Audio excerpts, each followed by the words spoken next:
দ্রৌপদীর বস্ত্রহরণের সময় দুর্যোধন নিজের কাপড় তুলে বিশাল উরু দেখিয়ে দ্রৌপদীকে সেখানে বসার জন্য আহ্বান করেছিলেন এবং অশ্লীল ইঙ্গিত করেছিলেন। এই ঘটনায় ক্ষুব্ধ ভীম প্রতিজ্ঞা করেন দুর্যোধনের উরু তিনি গদার আঘাতে ভেঙে দেবেন। নমস্কার বন্ধুরা, আলোকপাতে আপনাকে স্বাগত।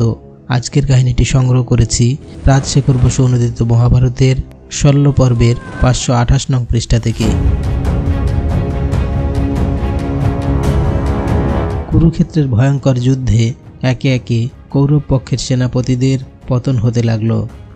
অবশেষে কৌরব পক্ষের সেনাপতি হলেন দুর্যোধন।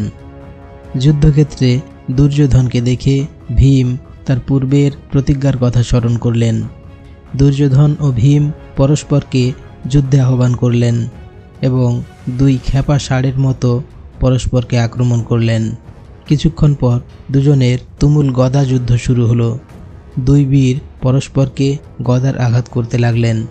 বিচিত্র গতিতে কখনো সামনে এগিয়ে কখনো পিছু হটে তারা নানা রকম কৌশলে যুদ্ধ করতে লাগলেন।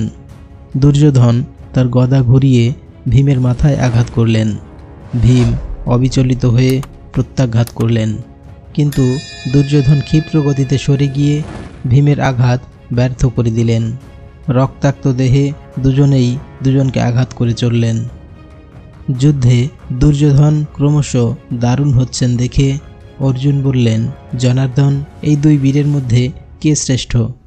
কৃষ্ণ বললেন, এরা দুজনেই সমান শিক্ষা পেয়েছেন, কিন্তু ভীমসেন অধিক বলশালী এবং দুর্যোধনের দক্ষতা ভীমের থেকে বেশি। ভীম ন্যায় যুদ্ধে জয়লাভ করতে পারবেন না, অন্যায় যুদ্ধেই দুর্যোধনকে বধ করতে পারবেন। পাশা খেলার সময় ভীম প্রতিজ্ঞা করেছিলেন যে গদা যুদ্ধে দুর্যোধনের উরু ভঙ্গ করবেন। এখন সেই প্রতিজ্ঞা পালন করুন। মায়াবী দুর্যোধনকে মায়া দ্বারাই বিনষ্ট করুন। ভীম যদি কেবল নিজের বলের উপর নির্ভর করেন তবে বিপদে পড়বেন। যুধিষ্ঠিরের দোষে আমরা আবার সংকটে পড়েছি। বিজয় লাভ আসন্ন হয়েও সংশয়ের বিষয় হয়েছে। যুধিষ্ঠির নির্বোধের মতো এই পণ করেছেন যে দুর্যোধন একজনকে বধ করতে পারলেই জয়ী হবেন। শুক্রাচার্যের রচিত একটি পুরাতন শ্লোক আছে, পরাজিত হতাবশিষ্ট যোদ্ধা যদি ফিরে আসে তবে তাকে ভয় করতে হবে, কারণ সে মরণপণ করে যুদ্ধ করবে। অর্জুন তখন ভীমকে দেখিয়ে নিজের বাম উরুতে চপেটাঘাত করলেন।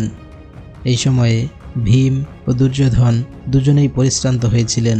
হঠাৎ দুর্যোধনকে নিকটে পেয়ে ভীম মহাবেগে তার গদা নিক্ষেপ করলেন। দ্রুত সরে গিয়ে ভীমের প্রহার ব্যর্থ করার ইচ্ছায় দুর্যোধন লাফিয়ে উঠলেন। সেই অবসরে ভীম সিংহের ন্যায় গর্জন করে গদার আঘাতে দুর্যোধনের দুই উরু ভঙ্গ করলেন। দুর্যোধন সশব্দে ভূতলে নিপতিত হলেন। তখন ধূলিবৃষ্টি, রক্তবৃষ্টি ও উল্কাপাত হল। যক্ষ, রাক্ষস ও পিশাচগণ অন্তরিক্ষে কোলাহল করে উঠল। ঘোর দর্শন কবন্ধ সকল নৃত্য করতে লাগল। ভূপতিত শত্রুকে ভর্ৎসনা করে ভীম বললেন, আমাদের শঠতা, দুধক্রীড়া বা বঞ্চনা নেই। আমরা আগুন লাগাই না, নিজের বাহুবলেই শত্রু বধ করি। তারপর ভীম তার বাঁ পা দিয়ে দুর্যোধনের মাথা মাড়িয়ে তাকে শট বলে তিরস্কার করলেন। ভীমের এই আচরণ দেখে যুধিষ্ঠির ক্ষুণ্ণ হয়ে বললেন, তুমি সৎ বা অসৎ উপায়ে শত্রুতার প্রতিশোধ নিয়েছ, প্রতিজ্ঞাও পূর্ণ করেছ, এখন ক্ষান্ত হও।